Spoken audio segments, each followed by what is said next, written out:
आगरा में बहुजन समाज पार्टी के राष्ट्रीय कोऑर्डिनेटर आकाश आनंद द्वारा आज आगरा लोकसभा क्षेत्र से बसपा प्रत्याशी पूजा अमरोही और फतेहपुर सीकरी लोकसभा क्षेत्र से चुनाव लड़ रहे बसपा प्रत्याशी रामनिवास शर्मा के समर्थन में चुनावी जनसभा को संबोधित कर जनता से जिताने की अपील की।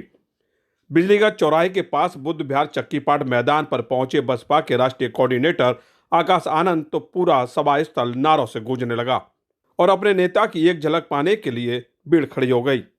बसपा पदाधिकारियों द्वारा राष्ट्रीय कोऑर्डिनेटर आकाश आनंद का भव्य स्वागत किया गया। बाद में जनसभा को संबोधित करते हुए राष्ट्रीय कोऑर्डिनेटर आकाश आनंद ने कहा कि विरोधी दल हमारी पार्टी को गुमराह करने के लिए साम दाम दंड भेद का इस्तेमाल करते हैं। उन्होंने कहा कि दुश्मन कभी सामने आकर वार नहीं करता क्योंकि वह डरता है। आकाश आनंद ने कहा कि आप सब बाबा साहब डॉक्टर अंबेडकर के बच्चे हैं और बाबा साहब दिमाग से काम लेते हैं, इसलिए आपको ऐसे रंग बदलने वाले लोगों से बचकर रहना चाहिए। जैसा कि आप जानते हैं, विरोधी दल चुनावी दौर में नहीं बल्कि हर एक वक्त हमारे मूवमेंट, हमारी बहुजन समाज पार्टी को गुमराह करने के लिए, उसको तबाह करने के लिए हमारे कार्यकर्ता, हमारे युवा साथी, हमारे सभी समर्थकों को गुमराह करने के लिए साम दाम दंड भेद का इस्तेमाल करते रहते हैं। साथियों, दुश्मन कभी भी सामने से आके वार नहीं करता, हम पे डरता है, इसलिए हमें कभी सामने से आके चुनौती नहीं देता, परंतु वो एक नई तकनीक इस्तेमाल करता है। जैसे इंडियन फोर्स स्लीपर सेल्स बोलती है ना, वैसे ही ये दुश्मन, वैसे ही ये विरोधी पार्टियां हमारे समर्थकों, हमारे कार्यकर्ता, हमारे लोगों के बीच में ये बहरूपिये भेजते हैं। ये बहरूपिये भेजते हैं और हमारे समाज के लोगों को अंदर से तोड़ने की कोशिश करते हैं। ये लोग किस रूप में आते हैं, आप लोगों ने कैसे पहचानेंगे, मैं आपको बताना चाहूंगा। हमारे युवा साथियों को स्पेशली आप लोग ध्यान से सुनिएगा। आप लोगों में गर्म जोश बहुत है और मुझे वो बहुत अच्छा लगता है।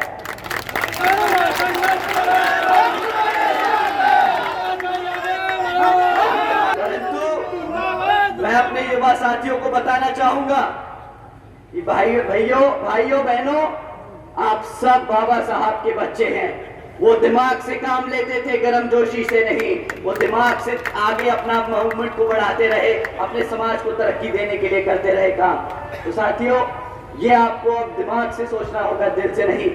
आपके बीच में जो बहरूपिये हैं वो किस तरह आप लोगों को गुमराह करने का काम करते हैं। साथियों, वो बहरूपिये नीला पटका पहन के आएंगे।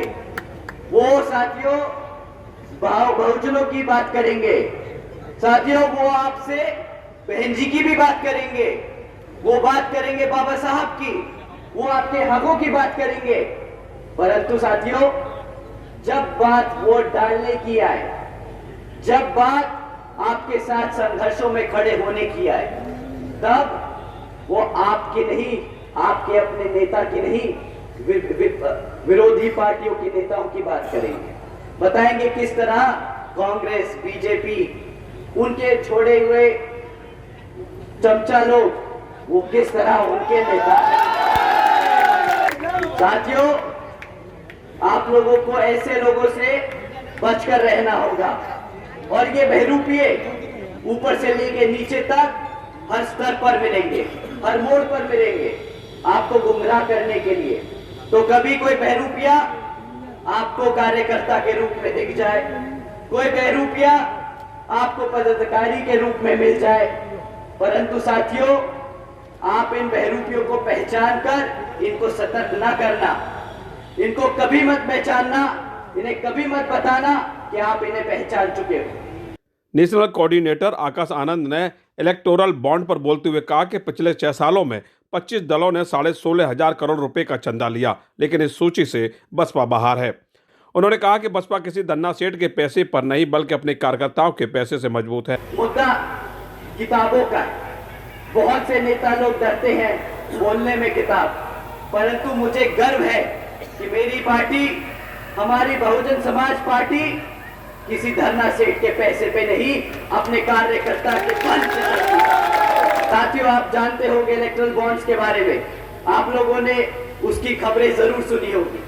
अगर नहीं सुनी तो मैं आपको कुछ इंपॉर्टेंट, कुछ जरूरी बातें उसके बारे में बताता हूं। साथियों, पिछले 6 सालों में इन इलेक्टरल बॉन्ड्स के द्वारा 25 राजनीतिक दलों ने 16,500 करोड़ रुपए चंदा लिया है। 16,500 करोड़ रुपए अपने राजनीतिक दलों को चलाने के लिए।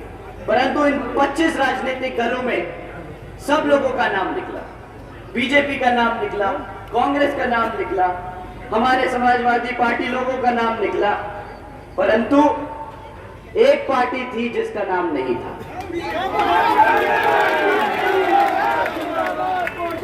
आपको पता है किसकी पार्टी थी वो? आपके चंदे से चलने वाली पार्टी है वो, आपकी अपनी बहुजन समाज पार्टी है वो। आकाश आनंद ने केंद्र सरकार पर निशाना साधते हुए कहा कि 10 साल सत्ता चलाने वाली पार्टी जब वोट मांगने आए तो शिक्षा, सुरक्षा और रोजगार के बारे में जरूर पूछना। उन्होंने कहा कि शिक्षा, सुरक्षा और रोजगार की हालत बेहद खराब है। यह तो रही बात बहरूपियों की, यह तो रही बात नाटकबाजों की। अब बात करते हैं चुनाव में जो पार्टियां आप लोगों के बीच में आकर आपसे वोट मांगने का काम करने वाली है। साथियों, इसमें से एक पार्टी है जो पिछले 10 साल से सत्ता में आसीन है। 10 साल से वो केंद्र की सरकार चला रही है। अब समय आ गया है कि आंख बंद कर कर नहीं, इनके मीठे बातें सुन के नहीं, इनसे सवाल कर कर इनको जवाब देने का। साथियों, 10 साल से ये लोग आप पर राज करते आए हैं, तो इस बारी जब वोट मांगने आए तो आप इनसे 3 मुद्दों पर सवाल कीजिएगा। हम किसी जाति धर्म पे बात नहीं करेंगे, हम सिर्फ 3 मुद्दों पर बात करेंगे। हम बात करेंगे शिक्षा पर, हम बात करेंगे सुरक्षा पर और हम बात करेंगे रोजगार पर। साथियों, ये तीनों मुद्दे ऐसे हैं जिसकी बदौलत हम आज यहां पर खड़े हैं।